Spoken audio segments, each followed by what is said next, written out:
Good evening, everybody. Welcome to Born Political. I am here solo tonight. We've been the last few weeks. I've had a couple guests lined up, and life does happen. A lot of crazy things have happened to some of my guests in these past few weeks. But we do have a schedule that's going to be booked up coming up in this month. If you want to be on the show, just reach out to me at 860-271-1834. We'll get you on. I've had a lot of great folks over the last year and a half, a lot of fun. I think we've done over 50 shows. And tonight, I really wanted to come anyway. The woman that was going to come tonight was actually someone that works in addiction. I don't know if you guys have been following Community Speaks Out at all, but a lot's been happening. We actually were out at Guard Theater where we had an event the past month. It was called Silence in the Streets, a film documentary that was done by a young lady whose father was in addiction, and the father was actually in the show. In the documentary, and a lot of other local people. The important thing was that night we had, I think there were, I want to say like 500 or 600 people that came out to the show to see it. A lot of people that were in recovery were there, but more importantly, the community members, to me, that weren't really part of recovery or didn't have anyone addicted. I love seeing people like that come out because the only way you can really help solve a problem is to be proactive. And if it's already come to your house and you're already fighting it, it's not proactive at that time. You're reacting. So thank you all who came out to that. I'm here again tonight because I wasn't sure without a guest if I was going to do the show again. But we had an incident happen this past weekend that I wanted to address and talk about. And it's like one of those news stories. You watch the news and you'll see people running with an active shooter, or you'll see something happen on the news, and you don't really understand the feeling on the ground. Unfortunately, my family, my wife, my grandson, friends, family members, all of our neighborhood, we went through it this past weekend, and it was emotional. It was something that unexpected that's been really hanging around in my head, taking up space, a lot of my thoughts. I think my neighbors, if you ask them, they would say the same thing. But to see what an active shooter looks and feels like, to be part of it, I think it made me want to address what I think our kids must feel. We have, we're sending our kids to school, and they come in back from home and they learn things, things that we probably never did. I was in school in the 80s and the 90s, or I guess I was out of school in the 90s, but they're doing drills and addressing situations that I never did or never even had to. So to make a long story short, my grandson being there and me being outside and hearing my wife yelling, active shooter, active shooter. The person that lives downstairs of my house ran inside. We locked all the doors. My wife was looking out the front window just to see families and children. I mean, young kids. And this happens in other places all the time. It's never happened in my neighborhood. It's disturbing to see a young family running up and going door to door and shaking doorknobs trying to get away from what they think potentially could be the end of their life. So to look out the window and see that was disturbing. But I actually went down to the bottom to open my door to know that there were people that were running. If they were going to come to my door, I was going to let them in. And that's exactly what happened. A young man with his young family. I didn't know who it was. He was far away. And as he got closer, I realized it was someone that had done some work at our house over the winter. And he was at the playground. They were screaming and yelling that there was an active shooter in the playground. His daughter happened to be of course, at the highest point of the children's playscape. And he is not the smallest guy. He's a rugged guy. And he had to climb up through whatever to get there, grabbed his daughter, grabbed his dog, his other child, and ran probably a quarter of a mile to my house. When I opened up the door, and there was a young man with him that was, I thought they were together. They were running so closely together. And when he came up to the step, I said, come on in. And the kid was looking at me, a little strangely. He's, I think, a 13 or 14-year-old kid. And he said, I'm not with him. And obviously I didn't care if he was with him or not. He was coming in the house. So my wife and, I looked up and closed the door, and we got him in the house. I locked the door. And I have a raised ranch, so anyone who has a raised ranch knows that, you're kind of eye level with that floor when you turn your head. And I saw my wife and my grandson laying under the coffee table, because my grandson, and I'm called Lolo and Lola. We're Filipino, and that's what we call grandparents. So I'm a Lolo and she's a Lola. And I didn't hear him say this, but he asked his Lola to get under the coffee table with him and to be very quiet, so you don't make a noise or bring attention. And what I'm sure has an effect on my 5-year-old grandson, because he can obviously didn't know the whole situation, but I'm sure he could see the panic. Lolo and Lola don't act like that. We're not usually scared. I'm not usually out of breath unless I'm tying my shoes or something. All joking aside, I'm not being in the best shape, but he didn't see me panicked. I don't think he's ever seen me panicked. That day he did. And he looked over at he said, Lola, come under here. So when I turned around and saw them laying under there, I felt like, okay, yeah, we're safe, but what if someone does come up to my door? I don't have a steel door. It's a glass front door. Someone could kick through it. So all those things that raced through my mind, again, we're talking about a situation I was never part of. And we debate gun and gun control. And, you guys know the history of my family. And you know that my son was murdered a mile from my house. And, after really thinking about that field that night, if you look to where he probably ran, he was probably running through that very same field on that night that all these kids were running from. So these are two incidences now that really have come to surface. I think my wife included. She told me to make sure that I mention how bad it's been. She's not in a good spot. We lost our son to gun violence.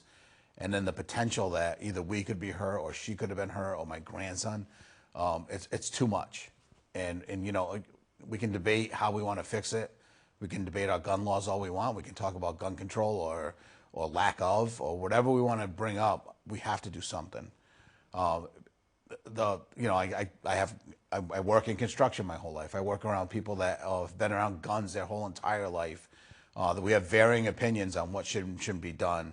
The whole argument for a good guy with a gun, I can tell you, me, I'm a reasonable person, and I always try to put myself in a situation and try to imagine what it would be like, and you can't. It's something that can't happen, because I thought I knew what they would feel like, but it was hard to explain. You feel helpless at the same time. You feel you're powerless, and I think I don't own guns, so I wasn't in my window pointing a gun at the street, but I know I probably have a couple neighbors that in an active shooter drill, they were probably behind their window holding a gun at the top of their stairs. We're different people. What concerned me was not knowing the young man that was running just behind that family. I mean, the dad was running as fast as he could with holding the dog, holding the kid, with his kid behind him, with a teenager just behind him. And then in my mind, I'm thinking, I hope that, I'm glad that he made it to my house, but if he was all by himself alone and ran across the street or to another house and started banging and kicking on the door because he was afraid, and we had a guy, a homeowner that was going to protect himself, I mean, where do you end up with? Where's the good guy with the gun in that scenario? And then even thinking back on the field, I mean, what if my friend who was a dad had a gun on him? And then he just kind of backed himself in a corner and pulled his gun out, but trying to protect his children. Who the heck knows who he is? He wasn't dressed in a uniform. So, I don't understand the whole concept of the good guy with the gun thing. I just don't. I think we've seen, instances where police come and they kill the good guy with the gun. I'm glad people have that sense of duty and they want to be helpful, but it just doesn't even make sense. It doesn't really apply. And I never realized how little it does apply until I saw that panic. I mean, there were 2,000 people at that game that day. And, that's my number. I was by that field earlier, and I remember thinking, oh, the weather's changing. Like, I see all these people out on the field. This is so good. We need this, and it's been raining a lot. It rained a lot last summer, and I'm like, let's get a good summer. And to see an event that big not be affected by weather from what we've been going through lately, it was good to see. But to see the amount of people, there were so many people that I wasn't even sure how they were getting the games in because the fields were so long, they were so close. Again, and that's a good problem. When you see that many families out in one place and youth, and in the end, because I've gotten comments, from people that say, well, you know what, he didn't even have a gun, So really, what was the big deal? Well, I can tell you the big deal is it didn't matter that he had a gun or not. Because even if that person had a gun and ran the opposite direction, I would have never saw that gun. I didn't have to see it. I saw the reaction of what people thought they had. And they never, I don't think they found a gun. They found both parties that were involved in the fight.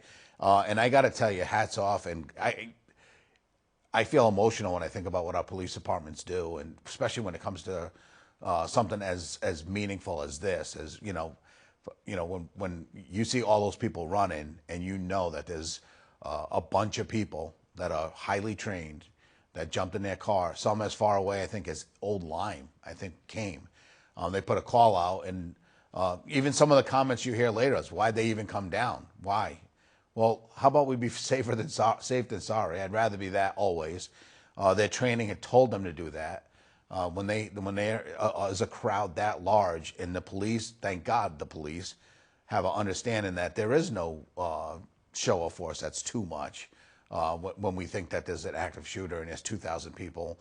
And I don't care if, obviously there's children involved, but it's humans. And there's 2,000 people out there. So the argument that, we probably was an overreaction, I don't agree with that. I hope that our police respond the exact same way that they did this last time. And I think they will. I think if overall, I would tell you to see police cars from Montville, to see people actively there after, I don't know, I went outside probably 15 minutes after they kind of gave an all clear, and I was going somewhere to another part of town, to see the amount of police that came from the other towns that were ready to help serve, protect. Hopefully when you see police in our town, think of that day. If you were there, thank them. Tell them that, how probably scared you were, and then you saw those flashing lights. Because we all need to tell each other that we're doing a good job sometimes. And I think that was certainly one of the times that I will never forget. I think that we need to take action and move forward with it. And, on the other side of it, the argument will be, well, there was two people that got in a fight. One guy went back, said he had a gun and was going to get one. And they're saying that could happen at any time. And I agree. And our gun's a problem. Yeah, I mean, obviously, they're a problem. Is mental health an issue in our country? 100%. This was a youth tournament. Children playing football, flag football. It doesn't even matter what sport it is. I don't care if it's a state championship game. I don't care what it is. The fact that someone comes to a point where they think that they need to kill somebody else over the score of a game or over a call, I don't think anybody knows. And even the fact the people involved probably don't know the exact thing that caused it. We got ourselves on these tangents and we can't stop ourselves. And, I can't understand it. And I've been in a lot of fights in my life. Everyone knows, if Joe Dela Cruz, I'd probably, fist fighting and being in trouble. That was something I did back in high school and after. And now as an older person, I know kids do that stuff and get in fights. But the people that were involved in this were, I think one was almost 40 years old and one was early 30s. I mean, this is a point where we shouldn't have to be worrying about people at that age, and we still do. So, how do we move forward out of this? And hopefully, if you were at that field, and you were there with your children, please don't blow this off. It came to surface with my family a lot more because we lost my son to gun violence. But for me to look back now, and because now I'm a member of Survivors of Homicide, I didn't realize I was a survivor of homicide before my son, until you really start taking stock and thinking about how you've been affected by gun violence in this community. One young man that I think of all the time that was killed back in, I think it was 1991, and I think of him all the time. It was shot in the projects in London. And he was a good friend, almost family. I lived close to him. He's a Filipino guy and great kid, but he's gone, and that affected me. And I kind of tucked it away and never thought about it. There's another couple young people that left New London, and they got shot and killed. I was classmates with them, and I knew the mom and family, and I know that the mom has been broken her whole life as a result of losing her son, but he was found shot and killed in New York. I had basically graduated with 3 kids in London that went to jail for murder, all with guns. Pretty well, one was a stabbing or something like that. But I think we tend to put things and file them away as if they don't matter, as if it's what happens. So everyone's dealing with it. So why should I worry about it? If you were there with your family, don't let your kids file that one. Don't let them put it away as if something that just happens, because it shouldn't. It's not something that I grew up with. I don't remember. I am certain, 100% certain, that when I was 5 years old, and I think anyone that's 50 and over when they were 5 years old, that they wouldn't have asked their mom or grandmom to hide under a table and be quiet. I don't think that's something that would have happened. And I haven't even asked my grandson where he learned it. We haven't even talked to him about it. It was last weekend, and we just felt like we didn't need to talk about it because the other 2 kids, they started playing right away and they were oblivious to the situation. But I think a kid that's a little more advanced in age may need more. They saw 2,000 people running, screaming, all at once. They don't have to know what they were running from. In their mind, they may not feel safe at the next time they go to the field. And I don't know how you make them feel safe. But you got to have a discussion that, anything can happen, I guess. Or I know there's school counselors, and usually after incidents like this, there are school counselors that are made available. But I think because this tournament brought folks from all over New England, even if we did it here in Groton to talk about it, and they may have, but there's a lot of things that happen in our schools that are wonderful that we don't know about, and I'm sure they probably made an announcement that if you were at the field and you wanted to talk about it, because they do a great job that way. But these kids that were from Massachusetts, say, which I think the people involved were, one was from Bridgeport, one was from Massachusetts. If they had kids that went back that way, it's going to be like any other news story that happened in the country where I knocked my mic off. It's just like any other place in the country where a story happens and we don't really have context to it. They don't know where Pequannock Plains Park is. They don't know that running into a neighborhood right behind it. They don't have they don't understand the situation like I did. But the kids that were there did. And now if they went back to school in Massachusetts, I'm sure the schools don't even care or know. I mean, they may care. I shouldn't say they don't care, but they don't know about the situation, and they don't know that there's a child that's probably traumatized now and may not want to go on that field to play at recess. And those are the kind of things I think we dismiss our kids a lot. We've all done it generationally. I mean, don't worry about them. Grandma died, but the kid's 6 years old. I'm the one that's sad. Don't worry about talking to the kid. No, we all need to understand it. They don't have to understand it probably to the level that you do as an adult, but it should be talked about. And that's why I wanted to come on today. I know it sounds like I'm usually having a lot of fun. I'm interviewing people that I never met before in a lot of cases, or people that I know well and get them to know better. And and I thought about skipping the show, but who else would I talk to about this if they weren't there? I contemplated asking my wife to come on the show tonight, but she's hurting. This is the way I deal with things is I talk about them, and and maybe I wear my heart on my sleeve. There's things I do to get through things. It just makes me different. I think my wife internalizes these things, and especially from what happened to us. And that friend I mentioned earlier, although my wife and I didn't know each other and the murder was in London, she was very close to that person that got shot and killed back in the 90s. And another thing that we tuck away in our mind and forget about as if it never happened. We have to say people's names. We have to remember that they were here, but for gun violence. We got to remember that we're victims, because and we hate calling ourselves victims. It's not a word that I chose. When my son got murdered, groups reached out to us. You're a member of a domestic violence of homicide group. You're a member of a homicide group, family group. Different groups that meet and are extremely important. And if you don't know about these groups and you've lost someone, Survivors of Homicide is a group that you should Google and look up. And they meet regularly and they talk about things and work through. I say work through, but there's never a work through. It's more like a live with, and everyone has their own terminology of what they want to hear or what they believe. But when you lose a child, it's very tough. And a friend to gun violence, there's people out there. Hopefully, if you're, if you have been affected, open it up, recognize it, understand that this is something, an emotion that you're living with, whether it's on the surface or not. And I'm guessing if you have been affected by gun violence and you happen to be at that field that day, you were probably thinking about that person that you lost. You may be thinking about what the potential was for you or what your family would have did without you.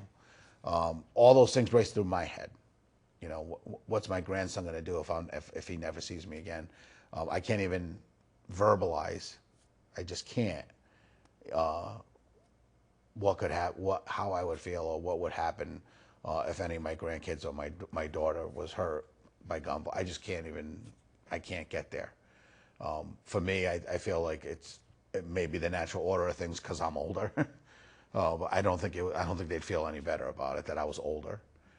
So those are the discussions that hopefully, again, if you guys out there want to talk more about this, or if you're watching the show and you had something to add, or you were on the field that day and you want to talk about it, or if you're a gun advocate and you want to talk about smart legislation that will help this type of thing. I really do believe the mental, and we'll listen to every politician and we'll listen to every group say mental health and scream it, but we're not seeing it. We're not seeing the results. When people say, "Why is that person homeless?" or what, a lot of it has to do with mental health. And if you're not going to get the proper treatment, you usually stay like that. You stay in crisis. And what leads to all these things? I know finances are tough and times are tough, and people are on the edge. But we have to dig back and figure out the why. We know the what. We know having access to guns. And making it super easy and almost easier to you can buy a gun as easy as you can buy a can of soda in a lot of different states. Fortunately, Connecticut has good gun laws, and we're different, but things still happen here. It doesn't really matter. You can go to Indiana and just go to a gun show and buy a fully automatic weapon at a gun show. I think without even an ID. There's places where it's so loose that it doesn't really matter what your laws are here. Like I said, fortunately, our laws are really tight here in Connecticut, but you're only as good as your neighbor's law. If you have certain laws that surround your house, but your next door neighbor doesn't, there's going to be conflict there, obviously. But whatever you're trying to prevent is going to be much harder to do if somebody else is just letting things happen. And that's really the basis of this whole conversation tonight. And then, although it should be, you think it would be surrounded by guns and about guns, I am a member of Connecticut's Against Gun Violence. They've been a great group too. If you lost someone to violence, they've been on this show. I spoke with them when I was in Hartford. They were great advocates for victims, and trying to reach into communities where gun violence is just a regular, normal thing. On the news you'll watch, oh, there was a shooting in Hartford. There was a shooting in Hartford. There was a shooting in Hartford, and you hear it over and over. Shooting in New Haven. A lot of times these are all surrounded in a very close proximity to the same exact neighborhood. And for me to be shaken up and have my wife feel the way she feels for an entire week over this, this feeling that's, I don't want to say indescribable, because I've had fear before. I've been afraid a few times, a lot. I'd be lying if I wasn't, right? We all have. But I don't know if I've been afraid for my whole family at once. I don't know if I was afraid instantly or had this gut feeling that I could not be here, and then seeing my grandson for the last time, looking over and seeing his eyes look in my eyes. I don't know that looking at that teenage kid, he actually turned around and did an about face when they both came up, and the guy I knew said, "Oh, this kid's not with me." I thought they were together. I said, "Come on in, guys." He goes, "Oh, he's not with me." And I don't think he did it to say anything but, "Joe, just so you know that he's not with me." the kid immediately, like I said, turned around and was getting ready to walk away. And I remember his face just locking eyes with this kid and him turning away and walking. And in my mind, there's no way that I could let a 14-year-old kid walk away from my house and say he turned the corner and the guy with the gun was face to face with him. And I told him absolutely not, that he's not leaving my house. That was something that was non-negotiable. Fortunately, cell phones, I think, were helpful. They're not the best things always for teenagers. In this case, he was able to contact his mom right away. His mother was at the field. I told him who I was, that I was a neighbor, that I had another family inside the house, that he was more than welcome to stay as long as he wanted to. But she was close to the police down there, and I think at that point they had already figured out the situation and kind of gave it kind of the all clear. I was wanting him to stay there until we heard from our sources. Like, I think my wife was calling the police station, making sure, and they were asking that to still remain inside. But the mom was convinced, I think, that it was okay, and she was right. But he left, and I had this knot in my stomach, just thinking that he was on that street walking by himself, and looked out and eventually saw other people coming out of the woodwork. I think some people went behind houses. I'm not sure where they exactly landed. Some of the, it was a Saturday afternoon. Most of my neighbors were probably at Johnson's Hardware down the street or somewhere getting some home products or just taking a ride. It was a nice Saturday. So they were met with a lot of closed doors. I was almost the last house on that street as far as you could go. The guy that ran to my house came directly to my house because he knew me. I don't think he tried to get in anyone else's house, but in the back of his mind, might have been thinking the same thing I would have. There's an active shooter, and you're going to run up to someone's house as a stranger and bang on the door. It's probably not the best move, whether you had kids or not, because there's some people that sit behind the door and they're frightened and scared and they have a gun in their hand. It's a weird time. It's not something I'd love to sit here and talk about. It seems like a sad thing, and it is. But we fail every single time we fail. Every incident we have, and this one won't make the world news, and it barely made Channel 8 news. It was in the paper. The people involved they went and signed a release and came back. They're going to have to go to court. I hope when they do go to court, that folks that were at that field make a statement, write something to the attorney general, write something to the prosecutor, let them know that, yeah, okay, it was what seemed like a nothing fight and wasn't a big deal. Change your life. My life's different. I mean, everything that happens to us in our lifetime will make you a little bit different each time. This one was real. It's made a lot of people think differently about being in the open space, about enjoying the day with their children. So it was much bigger than that. I hope these guys realize the impact that they've had on not just me, but 2,000 people there that day. And we all know how that spreads out, because mom and dad go home and they're thinking, what could have been. When we really should be just thinking about what a great day we had. So this is Born Political. It's the name of the show. It really not a political show. It really was started so I can meet people and find out where they come from. I am political. I was a state representative. I like to interview people and find out why they think the way they do. I want to work with people on the other side of the gun issue. I'm inviting you to come on my show if you're out there and you want to talk about how we resolve this. Forget about the heavy duty talking points that make everyone fight about guns and gun control. Let's talk about how we fix it. I love you guys. It was a tough week. I'll see you next week. I have someone coming on. It's from our resource management. It's sustainability manager for the town of Groton. I'm real excited about having her on. You guys know, with all the floods that we've been having in Mystic, that we need to have conversations about it, just like we do with gun control. I'm Joe Dela Cruz. This is Born Political. I'll see you next Thursday. Thank you guys very much.